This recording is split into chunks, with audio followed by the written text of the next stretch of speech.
Let's check in with Marvel because they've actually kind of made some announcements. Some of them are rumors and leaks like this, but I actually kind of believe this one. Marvel Studios reportedly wants Thor 5 to have a darker tone. Not a shocker. Previous two have been jokes. They've kind of turned Thor into a big comedy. I think they want to kind of turn that around a little bit. That's even if they make a Thor 5. They have no contracts with him right now. So that's up in the air if that's even going to happen. Though I think he would come back for the right price. I'm sure he's going to want a nice paycheck for him to come back. Now, there was a big story that came out yesterday with, I forget the guy's name, but he directed Ragnarok and Love and Thunder. I liked Ragnarok, hated Love and Thunder.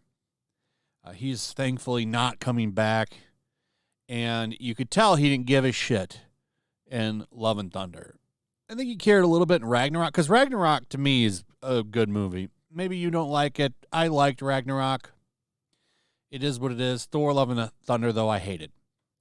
And it came off to me that he just didn't care, and it turns out he didn't care. He said yesterday that he only did it for a paycheck, which, I mean, don't most people, but he has no passion in it. No passion. So he's not coming back to Marvel, I don't think, but he still has a Star Wars movie where he said, can't wait to piss you guys off with my new movie. So that's the right attitude. So this is Marvel trying to do a little bit of PR here, even though it came from a leaker. Sometimes I think things leak for a reason. So you have that, and then there's this, the Kang Dynasty movie. So that movie was kind of up in the air. Looks like it is still going to go forward. And they announced, we have a new writer. Try to get people excited. So we got Michael Waldron coming in to write it. Now, the reason that they think this will get fans excited is because he wrote the first season of Loki. I don't know if he had anything to do with season 2, but they note season 1 and Multiverse of Madness, which is a giant piece of shit of a movie, in my opinion. I don't think season 1 of Loki was that great either. So they're bringing another guy who, by the way, doesn't have a lot of experience. I went and looked at his IMDb, and here's one of his big highlights: Avengers Quantum Encounter. You've never heard of this, you say? Well, that's because this is some kind of Disney cruise ship show or some shit. I don't know what it is. I watched it, though, on YouTube because, of course, people record things and put them on the internet. And it literally is some kind of Disney attraction movie. So these people are eating dinner, watching this fake Avengers thing, which looked really cheap, and it wasn't that impressive. It's not just this. Here's all of his experience right here. Heels. I don't know anything about Heels. Looks like it's fairly recent. If that's good, great. Doctor Strange, The Black Hole, 1 episode of Rick and Morty. Like, what is up with this? Every time I look at somebody that works at Marvel, or even Disney in general, like, they don't have a lot of experience in what they're doing. So this guy, literally, look at his history. Doctor Strange and the Multiverse of Madness. Before that, he had wrote The Black Hole, which is a short, and 1 episode of Rick and Morty. Now, he's been an executive producer, but it's mostly on the shit he wrote. It's crazy to me. Like, why are they grabbing these people that have no experience for everything? Now, he's got a little bit now. I don't think he's a great writer, unless this Heel show is some kind of masterpiece. I don't know if it is. I don't know anything about Heels. But they've got this guy doing Loki and Doctor Strange, and that's really his main experience. And it's like, couldn't you maybe hire somebody that has actual experience? They never do it. And then here's their next thing to try to get fans excited. Whoa, we got some teasers for Agatha Harkness. You know, the show nobody fucking wanted Who asked for this? Nobody. I would say that I'm surprised that this is even greenlit, but today's day of Marvel, nothing really surprises me anymore. So Agatha Harkness gets her own series before hundreds of characters that people would rather see than her. It's so funny to me. They put out this little teaser. It actually leaked last week, and we watched it on Saturday, but it was somebody had recorded it with their cell phone. Now it's officially out, and it's not good. I think it's not going to work. Hold on a second. And there we go. It's actually on YouTube. So this is unlisted. WandaVision on Blu-ray. Agatha bonus clip. So this is something that they're putting on the WandaVision Blu-ray that's coming out because Disney actually realizes that they need to make money. So they're finally putting out physical copies of things. And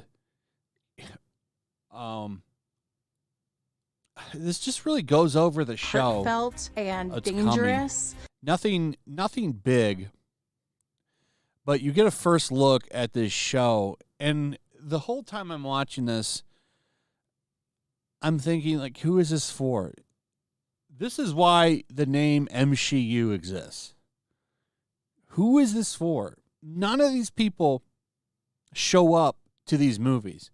If you've ever wanted more evidence of that, just look to the Marvels, because the Marvels had a predominantly male audience.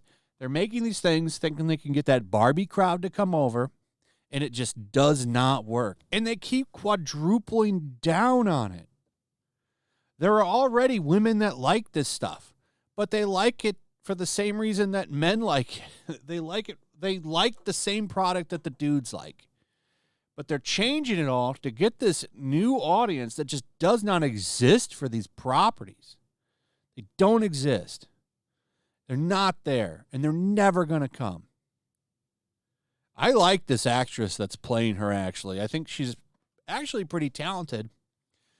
I just don't think that this is a good idea for a show. I think it's going to be cringy, and it's probably going to be slightly above She-Hulk in quality. That's what I think. And it's just going to end up being another example of shit nobody wants, and it's going to fail in the ratings and be a disaster. How do all these people have no clue what their actual fan base wants? I think they're just ignoring them. We don't really care what they want. We're going to keep going after this Barbie audience that's never going to be interested in our properties. It's a joke, a giant joke at this point. Anyway, I think the only way Marvel changes ever is if Nelson Peltz does get those multiple board seats and forces them to change this bullshit. That's the only way they're ever going to change. Because it's obvious to me that Disney, as of right now, does not care that much about money. They're doing little things to try to raise a little bit of money, such as like putting their Disney Plus Marvel shit on Blu-ray, finally. But I don't think that they care too much outside of little things like that. I think they're going to keep quadrupling down on the message. They will be the last company to change in Hollywood, period. Anyway, that's pretty much it. Let me know what you guys think about all of this. I'd like to hear from you. Also, if you would, please like, subscribe, share the video. Make sure you're still subscribed. Hit that notification bell. Check out my Rumble and Locals, and I will see you on the next one. Peace. Make sure to check out my Locals. There's a link in the description. It's a fun community that I'm trying to build over here. If you don't want to support me on YouTube, you can come over here. None of that money goes to YouTube. You also can just come over here for free. But if you are a supporter over here, I do plan on doing an extra live stream once a month and throwing links to the supporters so you can actually come on and have a supporter live stream with me. Also, it's a good place to catch all of my content. You don't have to worry about notifications like YouTube. They'll definitely work over here. So come check out my Locals.